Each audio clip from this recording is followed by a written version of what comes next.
Hello everyone, this is Kelly with Books I'm Not Reading, and I'm here this morning to talk to you about our read-along of The Scarlet Letter by Nathaniel Hawthorne.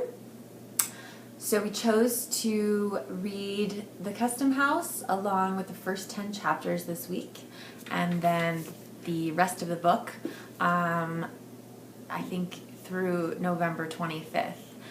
In hindsight, since I started reading it, we probably could have made the read-along shorter, but this is my very first read-along, so I do want to give a shout-out and thanks to those of you who at least told me you're participating. There could be others that I don't know about.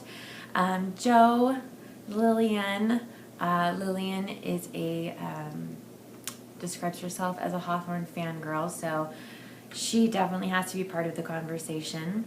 Tilly from Tilly Shelf, Wilson Shugart, Michael McGrath, and Joseph Francis Burton. And so if any of you post videos, let me know so I can link them down below, and I will also link below those people who have said they were participating, the links to their channels. So it's been more than 20 years since I read The Scarlet Letter. It was my senior year of high school. And I remember we had those Dover editions, the really thin ones that were super inexpensive for my school to buy. And part of me wishes I still had that edition. However, I do want to give a shout out to this Penguin Classics edition. And again, just want to let you see the beautiful artwork on the front. So this has some notes with it. It has an introduction that I have not read. But I have met so many people who do not like The Scarlet Letter. And I think it's for two reasons. One, they had a bad teacher, which I did not. Thank you, Mrs. Berryman, wherever you are. You were fantastic. The other reason, I think, is the Custom House.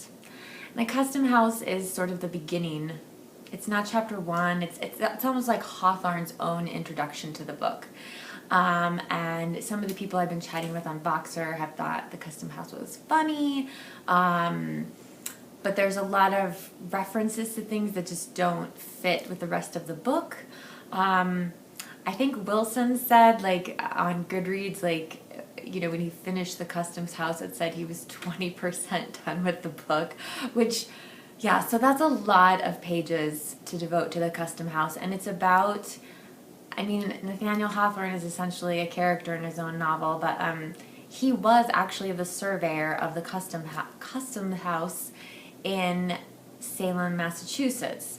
So it's kind of nonfiction, but obviously, of course, there's the magical moment when he finds the letter A that's beautifully embroidered, and something magical and mystical happens. And so yes, clearly there's a bit of fiction in there as well. But I think Nathaniel Hawthorne originally intended for this to be not just the Scarlet Letter and the Customs House, but a collection of a few things, because he ends the Customs House with a reference to the town pump, and Hawthorne has written a sketch or a short story, something along those lines, that it has the town pump in the title. So I think initially when he was writing this, he envisioned all of these references he was making in that kind of his own introduction to the book.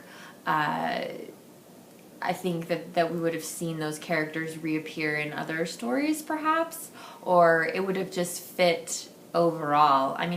Maybe he was trying to write an introduction for, multiple stories and a novella. So anyway, having said that, so if you're trying to read through this and you're like, I can't get through the Customs House, just skip ahead to chapter 1, and then we get into the novel. And I was so amazed because the voice in, and I'm sorry, I don't know if I'm saying, okay, the Custom House, so not plural, singular, Kelly, the Custom House,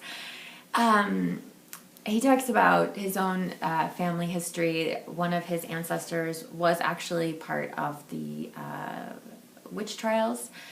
in Salem, so kind of his own connection. But I did not like the voice in the custom house.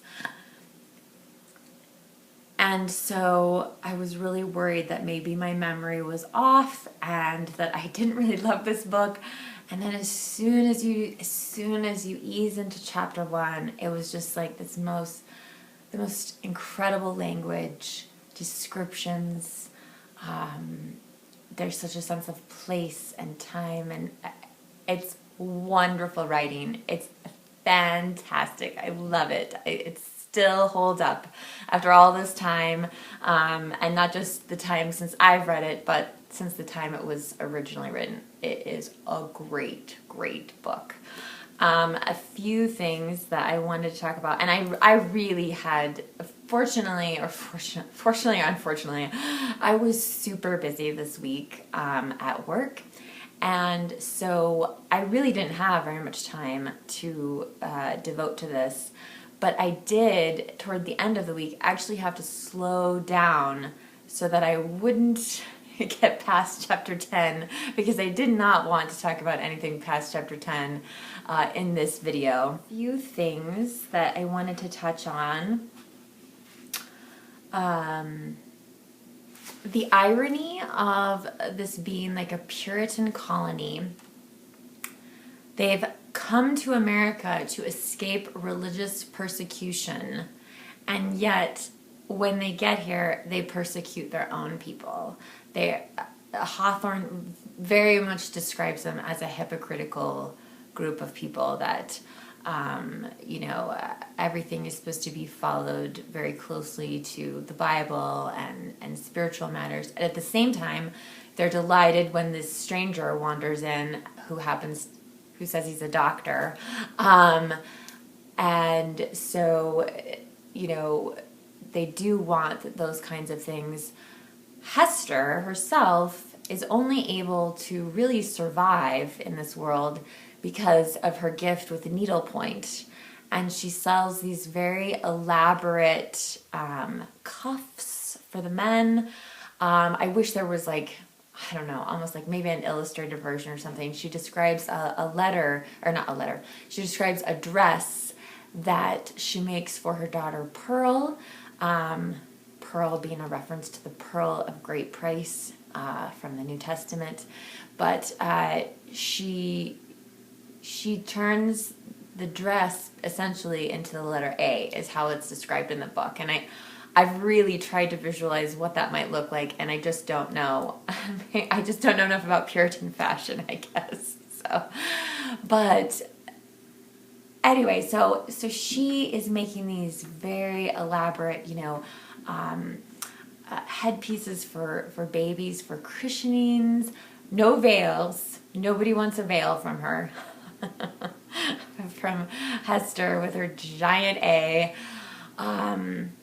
But part of me also feels like, at least at this point in the book, yes, Hester is lonely, and yes, Pearl, her daughter, is wild, and I think sometimes Hester even thinks she's, there's something of the devil, or they call it the black man, occasionally in the book, but there's something evil within Pearl. But at the same time, I feel like, Hester's life, she's lonely, but she's very resourceful, and she could have left.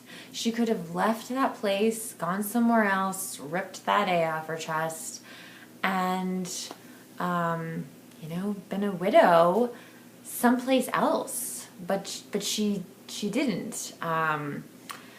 And I don't think she minds the solitude, I guess is what I'm trying to say. So I think that is really interesting. The other thing I've been really paying attention to are references to nature in the book, because I'm pretty sure that's what I wrote my paper on in high school, was kind of some of the undercurrents of nature. And right out of the gate, the very beginning is about the prison, where Hester is before she kind of goes to stand in shame in front of the whole town with this letter A on her, but there's a rose bush growing around the entrance to the prison, and I thought that was so beautiful. And even Hester herself is often described in terms of like having like almost, she appears like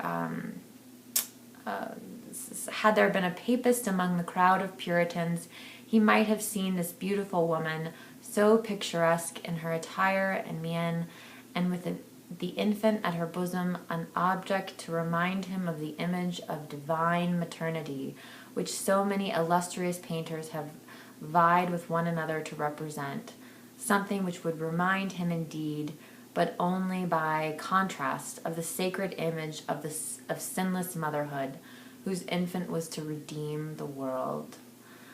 I just thought that was so beautiful.